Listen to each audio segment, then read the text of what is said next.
Good evening. My name is Katie Bramell. I'm the Director of Museum Experiences here at the National Underground Railroad Freedom Center, and we are going to be talking to you today about the 19th Amendment. But I want to go ahead and allow my colleague, Christopher Miller, to introduce himself. Hello, my name is Christopher Miller. I'm the Senior Director of Education and Community Engagement here at the National Underground Railroad Freedom Center. And it is indeed a pleasure to be talking about this wonderful milestone that's going to be taking place tomorrow. Yeah, so the reason why we wanted to have this conversation today is because tomorrow marks the 100th anniversary of the ratification of the 19th Amendment. So the centennial year, we were hoping to talk about this all year and to do some celebratory programs and stuff, but we weren't able to. But I wanted to go ahead and really just kind of refresh people on really what the 19th Amendment was, what it did, but also what was kind of going on in the United States during this time, because I think we get this idea of, okay, the 19th Amendment happened, women got the right to vote and everything was fine. But we know that that's not what happened. So Chris, do you want to kind of share a little bit about what was happening in the United States during the 1920s? Yes, so absolutely. During this time period, we're talking about early in the 20th century. You still have the lasting effects of the spirit of enslavement still to continue through various levels of oppression. What was very, very big during this time period was the lynchings that were continuing to take place, primarily in Black communities. In the year of 1920, you had 61 known lynchings, and out of those 61 known lynchings, you had 53. And so to give some type of idea of what was taking place and how it was not just in the South, there was an incident on June 15th in 1920 where 3 Black Americans who were workers for a circus, Elias Clayton, Elmer Jackson, and Isaac McGee, were suspects in a proposed assault. News got out that it was a rape. The men were jailed, but a mob of thousands broke into the jail with no resistance from law enforcement to prevent them from breaking into jail. And they pulled out those 3 individuals, those 3 men, and they beat them and they lynched them through a light post. And the image that is taken to commemorate this horrendous event, and it was placed on postcards. And so when you talk about voting rights and you're talking about the role of Black Americans in pursuing for not only voting rights, but also for universal rights. And so those were different challenges, especially for Black women. Yeah, and as we know, when we talk about the women's suffrage movement, it was birthed initially out of the abolitionist movement. There were a lot of anti-slavery organizers that founded the women's rights movement. Frederick Douglass was one of the few. Sojourner Truth participated in the Seneca Falls, or participated after the Seneca Falls Convention in 1848, and spoke about her experience being enslaved, but also being a woman, and trying to get those rights. So we see all of this, and I just think it's really interesting because the narrative of women's rights has been predominantly led by or focused on white women. And there was a definite divide, I think, over the women's rights movement that not a lot of people know about. You're sitting in front of the gallery portion and From Slavery to Freedom of the Reconstruction Amendments. And the Reconstruction Amendments actually had a large role to play in the women's suffrage movement. Do you want to talk a little bit about the amendments? Absolutely. So the Reconstruction Amendments are the 13th, the 14th, and the 15th Amendment. And over my shoulder is the 15th Amendment, which is coincide with the 100th anniversary of the 19th Amendment. You do have the 150th anniversary of the 15th Amendment, ratified in 1870. where it gave the right for Black men to be able to vote. And this did create a fraction because you had many white women who were part of the abolitionist movement to end slavery, and they were looking forward to having rights to be able to be enfranchised and to be able to vote. But through the Reconstruction Amendment, women were not included. And so therefore race once again becomes an issue, but also race when you're talking about race and gender. And so what would transpire over the decades, and coinciding with voter suppression, which is a legacy of that, which we will talk about a little bit later, you still also had a fraction between race when it came to rights for women. Because Black women also had to contend with not only finding rights for them to be enfranchised to vote, but also the level of indignities and inhumane conditions that Black Americans were under during that time period. So they were looking for something more universal, and they were often excluded from these conversations. So you had wonderful leaders like Mary Church Terrell, a well-known activist who championed racial equality and women's suffrage, an Oberlin College graduate, and was part of the rising Black middle class and upper class during that time period, who used her position to fight racial discrimination. Yeah, and I think, that's one of the most frustrating things to me, growing up in predominantly white circles as a white woman, wanting to participate in this centennial celebration, but also being acutely aware that it was not all encompassing. We champion suffragettes like Susan B. Anthony and Elizabeth Cady Stanton. And I'm not saying we shouldn't, but we also often forget about Mary Church Terrell and Mary Ann Shad Carey. Yeah, I mean, yeah, they're left out of the conversation when we talk about women's suffrage movement. But I think it's important. The work that we do is to highlight those social realities. And the history is definitely more gray than it is black and white. You just can't say that there's so many complexities to it because of what was going on during that time period. And also it continues today, in a matter of fact. Those challenges, those injustices, and those inequities, we still struggle with that today. Yeah, and I think it is important to also point out that, during this time period when we're talking about women's suffrage after the Civil War with the 15th Amendment split, there were suffragettes like Susan B. Anthony and Elizabeth Cady Stanton who formed their own organization because they didn't support the 15th Amendment, and they didn't support because it didn't include any parameters for women. But there were also suffragettes that were fighting for women's suffrage while also supporting the passage of the 14th and 15th Amendment. Suffragettes like Lucy Stone, who we highlighted in our, in our Facebook spotlight this past week. She formed the American Women's Suffrage Association, which was organized predominantly by white suffragettes, but also worked closely with a lot of Black suffragettes and really just focused on trying to get the right to vote state per state.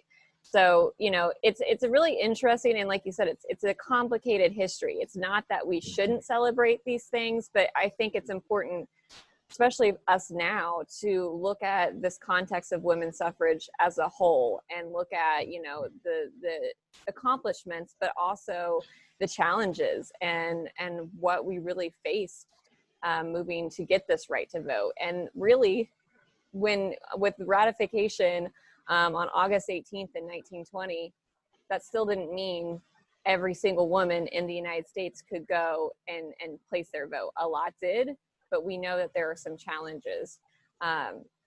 So, do you wouldn't want to add anything? But I would also, I would also say that, it's important for us.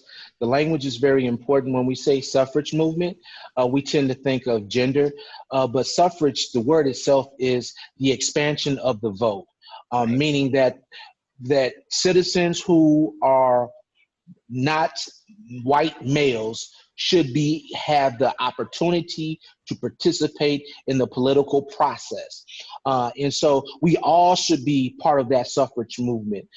We all should consider ourselves suffragettes, being part of the suffrage movement, I should say, because it's talking about expanding the opportunity to vote. And so when you talk about contemporary issues, today you have returning citizens. And when I mean returning citizens, those individuals who have been incarcerated, they have done their time for the crime that they were convicted of. And then when they return to society, why should we hinder them from the voting process? They still need to make a living. They need to still participate in our society. So why do we set up barriers to prevent them from doing so? Why do we limit polling places, or even try to think about, restricting the access to vote or to suppress it in any way? But there's a legacy of this being done, not only to women, but as I said, if you are not white and you are not male, there have been barriers to voting. Hence why, even though after the 19th Amendment, you still need a Voter Rights Act, to take place in the 60s. So this has always been a continuous struggle. Yeah, because with the 15th Amendment giving African American men the right to vote, that passed after the Civil War. Then we had the 19th Amendment in 1920, but it took up until 1965 for many Black Americans to vote in the United States, and not just, African Americans. It was Native people that were denied citizenship in the United States. It was immigrants coming from other countries, Asian Americans. So this, as you started off the conversation by kind of giving people, I think, a little context about the 1920s and the threat of lynching. Not only did we have all these systemic laws targeted towards people of color, predominantly in the South, but in other parts of the United States as well, there was also the threat of violence and death and lynching in this way, in this mob mentality style that was not dealt with, that was not addressed, and that was allowed to happen. You had those threats and that violence at polling places, right? And so it is something for us to learn from, Katie. It really is, and I think that's the important part of it. We want people to know the dates. We want to understand the milestone, but we want people to understand that there's a legacy that we need to confront ourselves with, to seek truth and correct the narrative when we talk about voting, and then to also search for corrective justice to that legacy. And that's where equity comes in, understanding that to have one polling place when the population demands that there should be 2 or 3 polling places is unacceptable. If we value democracy, if we value each of our citizens, regardless of their color or creed, then we need to act accordingly to that spirit. Agreed. Yeah. And, we're setting, obviously, we're getting into fall of 2020. It's an election year. I turned on the news this morning. The first thing that they were talking about is mail. The U.S. Postal Service is now being challenged with how to address this idea of mail-in ballots and absentee voting because of the coronavirus pandemic, and how that is being now targeted. The U.S. Postal Service is now being put under threat to accomplish this by laws and people in power. So it's just interesting to see, as we talk about these voting rights, what we're still fighting for today. Absolutely. We're still fighting, and we need to educate ourselves. That's the one thing. We need to educate ourselves about our local and state politics, and as well as our officials.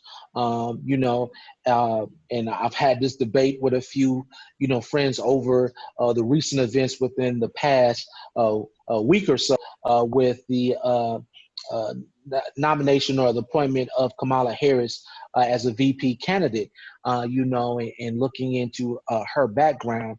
And I often said, we place a lot of attention on the executive office, but I want to make sure that regardless of where you're at, what city or what state you're in, that you are in please pay close attention to your county, your city, and your state officials, because they support the direction of this country moving forward. And so one of the tools I brought with me, I know I didn't mention this to you, but a few years back we had Carol Anderson, brilliant scholar out of Emory University, Dr. Carol Anderson, and she gave me a copy of this book before it was even released. It's out now. It's called One Person, One Vote. I'm sorry, One Person, No Vote, and it talks about voter oppression and how it's destroying our democracy. And so we see this continuing in 2020. In the 21st century, we are still trying to have we're still having this struggle with voter suppression. And so hopefully we can continue to do the work to where no longer this will be a topic of struggle, but a topic of victory and how we overcame these struggles. Yeah. And I think if one thing that we can learn, with 2020 also being the anniversary of women's suffrage, but also, the passage, looking at how suffrage movements, not just with women, but with African Americans and voting rights in this country, how we can look back on these movements and try and continue the fight today, because we know it's still happening. We've mentioned it. So I think it's incredibly important. Is there anything you would like to kind of leave our virtual visitors with today for this discussion? Well, I will say, continue to understand that although we are dealing with the challenges with the pandemic, please know that the National Underground Railroad Freedom Center here in Cincinnati, Ohio, is a resource for greater understanding. It is a resource for exploring avenues to lead us to inclusive freedom of equal measure, of equal portion for all citizens and also for all humanity. The Ground Railroad is the foundation of the social justice movements of today. And so if we take a thorough investigation and look into these stories, we can find answers, we can find empowerment, and most importantly, we can find inspiration to overcome these challenges. Yeah, agreed. And the only other thing that I would like to add is that, this week we are going to be focusing a lot of our content on the 19th Amendment, but also the different movements, the role African American women played in this. And then later this fall, we will be having we don't know how the exact date yet, but we will be having a program really kind of diving into voter suppression, because we feel very strongly about this, and we want to make sure that we, again, keep educating people and giving them the tools to be able to combat some of these injustices we still see today. Absolutely. Well, with that, thank you guys for tuning in, and any questions, please leave them in the comments.